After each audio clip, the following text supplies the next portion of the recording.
dalam bulan ini kita menghasilkan berapa, ya kan? Kalau misalnya kita menghasilkan nggak sesuai target, jadi kita mungkin bertahan 1 bulan setelahnya. Kalau misalnya bulan itu udah nggak dapat lagi ya, kita tinggalkan. Jadi kita mencari suatu opportunity yang lebih bagus gitu ya. Jadi nggak masalah sih bisnis tersebut kita freeze dulu. Nanti kalau kita punya resource lagi ya kita develop lagi.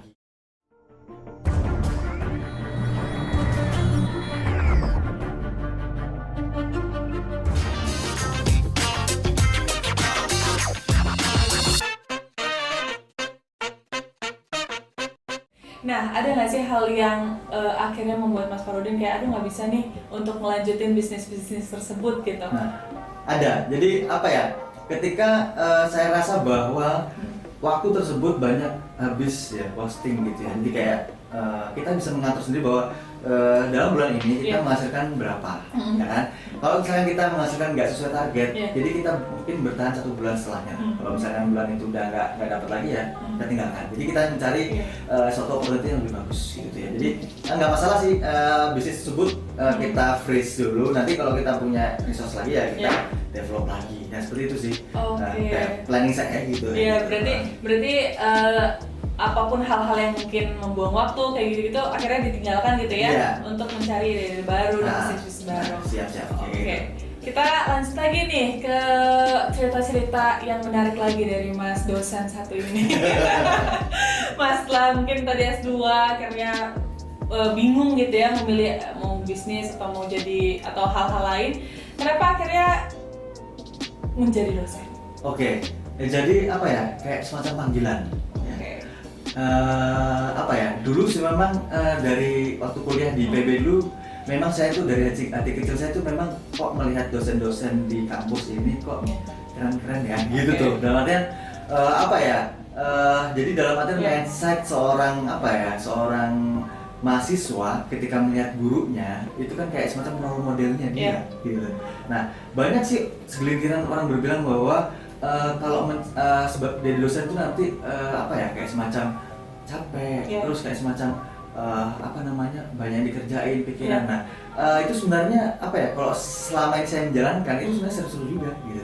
Jadi kita itu kayak bisa ngembangin diri kita, bikin konsultan, bikin bisnis, bikin apa. Memang sih kalau misalkan kita terikat di satu instansi ya kita nggak terlalu luas ya. Cuman kan kita juga bisa berterima kasih sama instansi tersebut untuk membesarkan nama kita seperti itu. Jadi intinya sih yang menggerakkan saya itu untuk tiba-tiba jadi dosen adalah saya terpikir ada guru saya ya. Jadi memang bilang sih, Mas kenapa nggak mau jadi dosen aja gitu ya.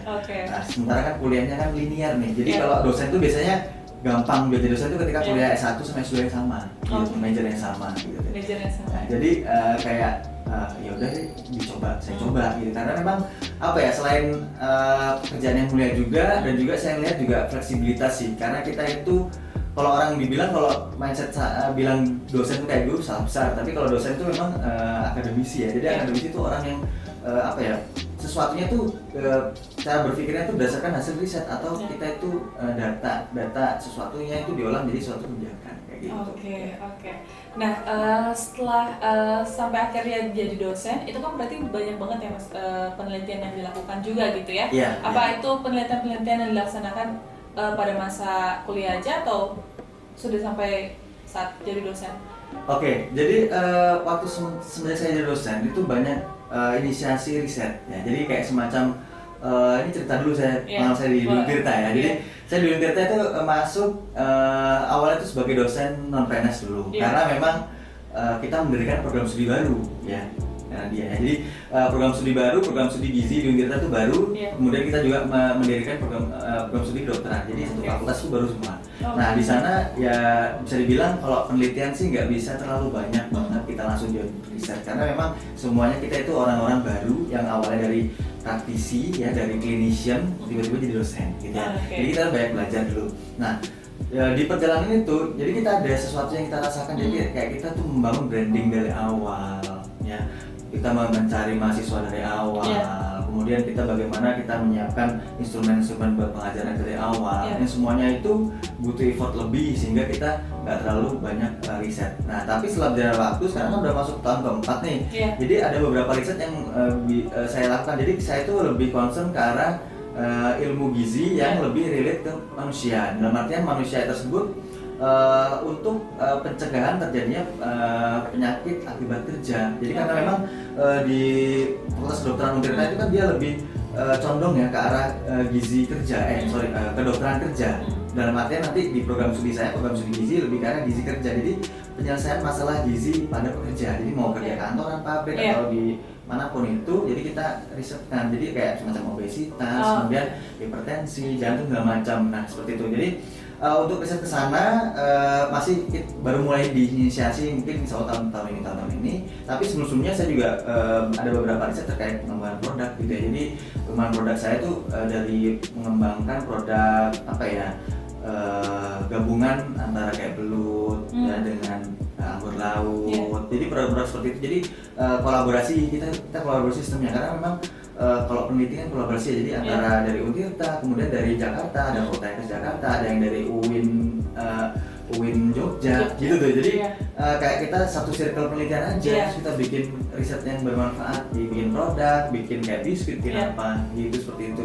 Nah kemudian juga ini lagi relate juga sih sama tim Untirta. Kita lagi bikin riset itu, bikin apa kayak pendeteksi bakteri patogen. Jadi foodborne disease untuk mencegah terjadinya foodborne disease pada makanan di penerbangan atau catering di bandara atau catering pesawat. Iya gitu.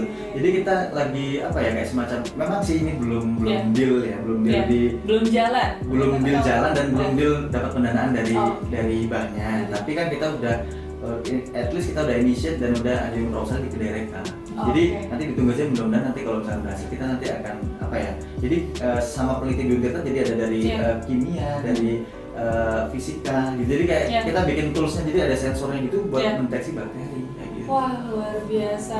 Itu di inisiasi sendiri gitu ya? Iya, dengan tim Untirta gitu.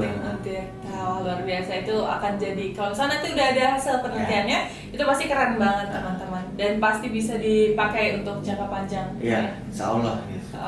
Nah Mas, setelah penelitian yang dilakukan akhirnya memutuskan untuk jadi dosen, berarti udah jalan sekitar 4 tahun gitu? Iya.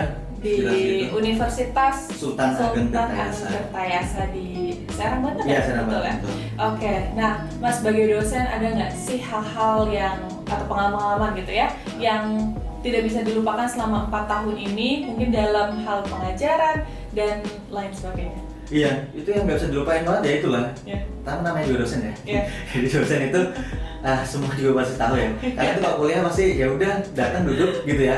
Ngomong apa sih? Ada yang mungkin tidur gitu datang. Ada yang tidur, ada yang apa, ada yang dengerin, ada yang fokus, ada yang nanya-nanya, ada yang ambis, ada yang apa. Nah itu kan berkarakter ya mahasiswa itu. Jadi saya mahasiswa itu berkarakter. Jadi saya tuh kayak merasa saya dihadapkan dengan saya zaman dulu waktu kuliah. Nah, jadi ini ya apa yang dirasakan saya dulu gitu ya. Jadi motivasi dan ilmu ketika saya melakukan pembelajaran. Jadi selama pembelajaran itu saya lebih lebih menekankan mereka pada bagaimana implementasinya nanti mata kuliah ini terhadap kalian di pekerjaan gitu. Karena memang nggak cukup dipungkiri bahwa anak kuliah itu kan pasti pengen mendapatkan pekerjaan yang bagus gitu. Jadi biar relate ilmu yang mereka dapatkan terus mereka bisa apply it gitu ya. Ataupun mereka yang misalkan sibuk dengan kegiatan lain gitu ya. Misalkan posting apa, bisnis apa gitu ya. Nah, tapi mereka juga bisa kayak rewind gitu apa yang disampaikan dosen atau topik-topik utama yang di highlight dosen itu untuk mereka kembangkan sendiri nanti bisa. Jadi kayak mereka tuh nggak kosong aja seperti itu. Nah setelah pandemi berjalan selama 2 tahun, apa hal yang paling terasa beda? Iya, jauh beda banget. Saya dulu sempat merasakan ngajar offline dengan ngajar daring dan ngajar luring ya. Jadi sekarang tuh lebih banyak daringnya. Jadi dalam penyampaian susah banget. Susah sekali ya. Susah banget ya. Untuk on cam aja. Susah tuh banyak, lupa sinyal segala macem gitu. Padahal notabene kan anak-anak Untirta itu kan banyak dari Tangerang ya. Dari kota-kota besar gitu. Tangerang, Cilegon, Serang, kota bukan yang dari pelosok gitu. Nah itu kan kadang mereka juga banyak naik semacam itu mungkin semacam tantangan tersendiri kita menciptakan satu pembelajaran yang menarik buat mereka. Nah kalau saya tuh lebih banyak menekankan mereka bahwa kalau dalam penyampaian itu jadi kayak sisi tanya jawab, mungkin penyampaian materi kemudian tanya jawab. Nah sebenarnya kita tekankan untuk kognitifnya itu lebih di arah pengerjaan tugas itu project yang berbasis mereka itu base-nya kompetensinya nanti kalau misalkan mata kuliah ini contohnya misalkan mata kuliah gizi kesehatan kerja gitu ya. Jadi outputnya nanti mereka itu kayak host bagaimana mereka itu nanti sebagai ahli gizi bikin program wellness di perkantoran. Nah seperti itu. Jadi kayak langsung tujuannya apa, goalsnya. Jadi dalam arti nanti kita bimbing dari bagaimana konsepnya, misalkan bagaimana nanti marketing, bagaimana kita nyari orang yang mau ikut join di program wellness itu. Nah sebenarnya kayak gitu. Nah itu udah mulai ditekankan. Jadi lebih ke arah saya kuliah ini nanti lebih gimana sih di kerja implementasinya gitu ya. Gitu. Luar biasa itu. Jadi persiapan dari masa kuliah gitu untuk nanti persiapan di dunia kerja seperti itu. Nah dengan perkembangan zaman nih ada nggak sih inovasi yang dibuat mungkin dari Untirta untuk pembelajaran mahasiswa di kampus? Oke, dari Untirta banyak banget. Untirta tuh kampusnya itu bagus sih menurut saya. Jadi untuk kampus yang apa ya, bisa dibilang mediocre di Pulau Jawa ya, dibanding kampus lain. Nah itu bagus dalam artian fasilitasnya bagus, fasilitas umum. Nah, Untirta tuh punya perkuliahan hybrid, ya. Yang saya rasa tuh di atas rata-rata kampus lain. Kalaupun nanti sudah selesai pandemi, apakah tetap akan hybrid? Bisa tetap bisa dipakai hybrid karena memang dia itu punya kayak papan yang digital gitu, papan tulis digital yang bisa langsung connect Zoom, terus connect dengan mahasiswa yang di sana. Jadi langsung kayak bisa demo, terus kameranya bisa gerak-gerak otomatis gitu. Jadi kemudian ruang kelasnya juga kondusif banget, jadi kayak bisa kita itu sistem teater gitu ya, teater dan itu bisa dirubah-rubah gitu tata letaknya, jadi bisa melingkar, bisa lurus, bisa apa gitu. Jadi, tapi itu nggak hanya satu, tapi ada satu gedung tuh, gedung 4 lantai, 5 lantai gitu ya. Nah itu isinya ruang kelas semua, jadi kayak mumpuni banget. Oke, nah Mas dosen, mau tahu dong dalam jangka waktu 2 tahun, 3 tahun ke depan, apa kira-kira hal yang akan dilakukan? I think saya juga lagi prepare nih sebenarnya ya, dari tahun ini gimana 2022, 2023, 2024. Jadi saya itu ada jadwal atau sudah dijadwalkan untuk lanjut S3 di tahun 2024 gitu ya. Jadi karena saya juga di Untirta itu megang beberapa tugas tambahan ya, sebagai sekretaris jurusan, kemudian sebagai ketua karir centernya fakultas kedokteran, kemudian ketua karir centernya sebagai media informasi dan sistem informasi IT-nya di karir center universitas. Jadi kayak semacam saya tuh pengen menyelesaikan tanggung jawab saya dulu sampai di tahun depan, dan kemudian saya baru pergi S3 gitu tuh ya. Jadi beberapa tahun ke depan selain saya juga mempersiapkan untuk menulis beberapa buku terkait buku ajar ataupun buku yang relate dengan interest saya, juga saya juga persiapkan juga buat beberapa riset juga yang nanti bisa sebagai portofolio saya ketika saya melamar PhD ya. Jadi saya tuh punya itu teman-teman ya, punya planning buat PhD di Amerika kayak gitu. Jadi karena ya sana. Jadi karena memang nutrition, sciences, ilmu gizi, ya dietetics gitu ya, jadi lebih kayak ibaratnya emang gitu. Wah luar biasa itu yang akan Mas dosen ini lakukan dalam jangka waktu. Nah itu dengan kegiatan yang banyak, gimana sih cara bagi waktunya? Iya, jadi tipsnya apa nih? Tips khusus dari Mas dosen? Kita harus tahu ya teman-teman sekalian, prioritas kita tuh apa gitu.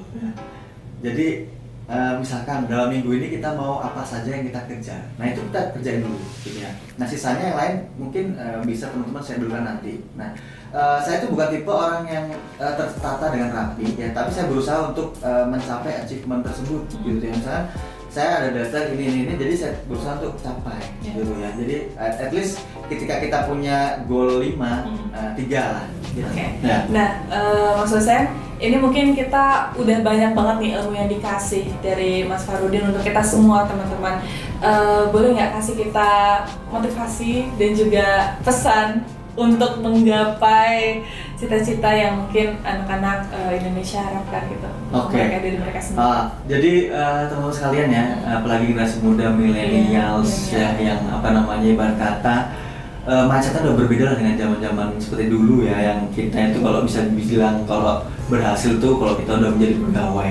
Kalau sekarang itu justru malah kita berhasil tuh kalau kita bikin startup gitu ya.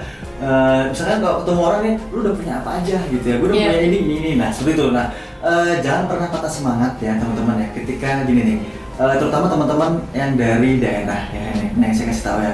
Jadi jangan patah semangat ya teman-teman daerah yang kayak saya alami dulu ya. Jadi kayak apa ya, kayak saya melihat bahwa kebanyakan teman-teman dari daerah ya, selain di Jabodetabek ya, yang misalkan mencoba mencari ilmu atau peruntungannya di daerah Jabodetabek, itu apa ya, sebagian besar nggak cocok dengan kultur yang ada di sini.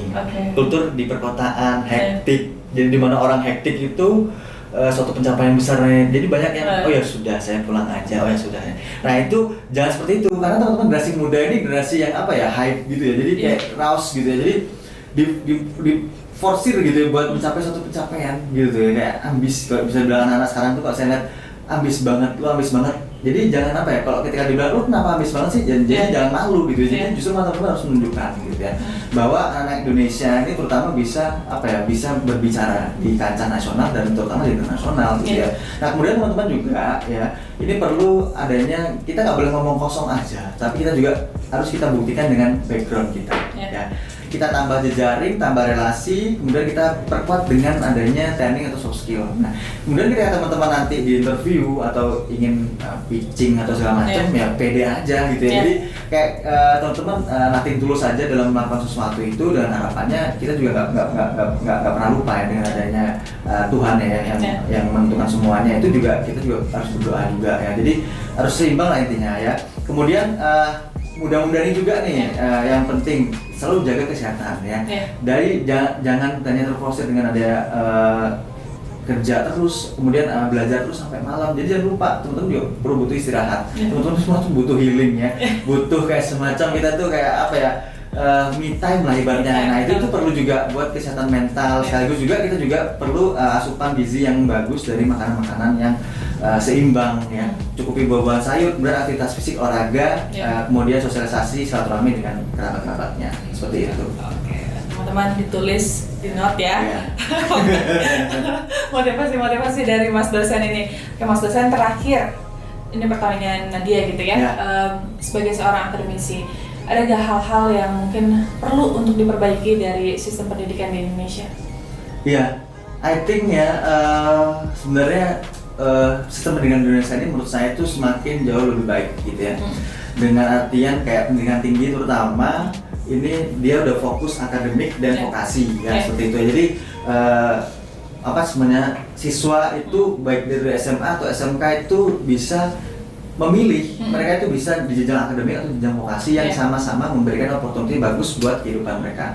Nah kemudian pemerintah juga banyak program-program atau beasiswa-beasiswa yang sangat bagus untuk pendidikan. Ya contohnya ada ya kayak kampus Merdeka di mana mahasiswa atau apa namanya kayak akademisi. Jadi nggak hanya mahasiswa aja tapi akademisi juga loh Mbak Nadia ya. Jadi akademisi itu ada program namanya dosen magang. Jadi kayak dosen di perusahaan, orang perusahaan jadi akademisi seperti itu. Nah, jadi programnya Mas Menteri ini cukup bagus ya. Dalam artian kita tuh lebih difasilitasi buat pengembangan diri kita. Jadi nggak hanya fokus pada teori tapi praktek. Yang praktek nggak hanya praktek juga tapi bisa praktisi itu memberikan ilmunya ke para mahasiswa. Seperti itu. Jadi kayak semacam ada juga nanti ada pertukaran mahasiswa Merdeka itu antar perguruan tinggi di seluruh Indonesia. Jadi kayak bisa tahu. Jadi ada juga nanti kayak program budaya Indonesia juga dikenalkan. Nah makanya itu bagus sekali ya untuk program-program yang sekarang. Nah, yang jadi masalah mungkin nanti ketika ganti pemerintah ya, atau bisa dibilang ganti pejabat atau ganti ibaratnya berubah sistem kementerian, nah itu tolong jangan dirubah lagi. Dalam artian kita tuh harus bikin programnya itu sustainable. Dalam artian boleh ganti pimpinan tapi juga lihat program sebelumnya dan lebih implementatif dan lebih apa ya, continue.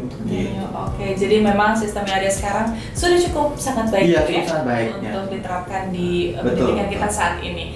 Mas dosen, terima kasih banyak atas waktunya, luar biasa ilmunya, share-nya, pengalaman ini yang mungkin banyak dari kita belum pernah rasakan, tapi akhirnya bisa tahu gitu dari Mas Fahrudin. Terima kasih banyak sekali lagi atas waktunya. Semoga kita bisa ketemu lagi di lain kesempatan. Sama-sama. Kalau gitu, teman-teman, terima kasih juga yang sudah menonton. Jangan lupa untuk like, komen, dan juga subscribe. Juga ikutin terus channel seputar bonus demografi karena kita akan kasih kalian informasi yang menarik lainnya. Sampai jumpa. Assalamualaikum warahmatullahi wabarakatuh.